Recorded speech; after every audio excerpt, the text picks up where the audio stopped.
Don't look at the video. Look at the black glass of your screen. Can you see your reflection? Are you sure that's you? There is a reason the internet feels wrong now. There is a theory, a rumor that started on the image boards around 2016 that suggests you are the last living person in the room, that everyone else left years ago, and that the noise you hear, the arguments, the praise, the outrage, is just the hum of a machine left running in an empty house. They call it the dead internet theory. To most, it sounds like paranoia, a conspiracy for the lonely, but paranoia implies a delusion, and the autopsy report is unfortunately quite real. We must look at the body. We must examine the pathology of the network. For years, we believed the internet was a public square, a place of human connection. That was the lie. In 2016, the security firm Inquoria noticed a disturbing anomaly. For the first time in history, automated programs, bots, accounted for 52% of all web traffic.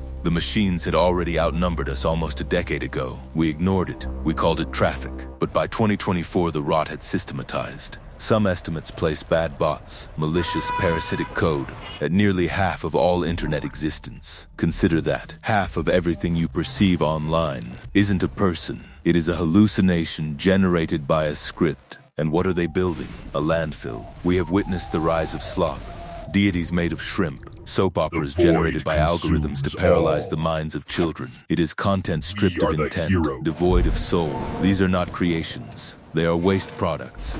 And yet, look at the engagement. Thousands of likes, thousands of comments. Amen, they type. Beautiful. But who is typing? It isn't you. It isn't your grandmother. It is bots talking to bots. A closed loop of digital hallucination. Synthetic entities validating synthetic content to game an algorithm that no longer serves a human master. The mechanism of this death has a name: enshittification, a clinical term for a terminal disease. First, the platform lures you in. It locks you in. Then, it abuses you to serve the advertisers. Finally, it abuses the advertisers to claw back value for itself. It is a cycle of extraction. A machine that consumes its users until nothing remains but the husk.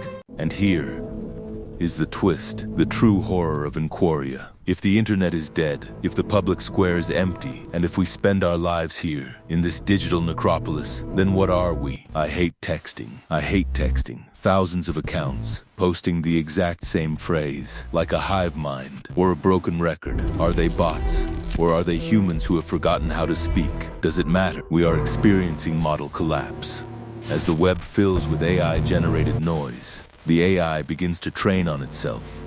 A copy of a copy of a copy, degrading, warping, until meaning dissolves completely. The dead internet theory posits a question that most are too afraid to answer. It asks, is the human era of the internet over? Not everywhere, not yet, but in places that shape what you see. They are already louder than us. The bots have won. And you are just the residual haunt, a ghost in the machine, screaming to prove you are real. But if you scream in a void, and only a bot replies, "Did you make a sound?" Turn off the screen. Check if you still exist.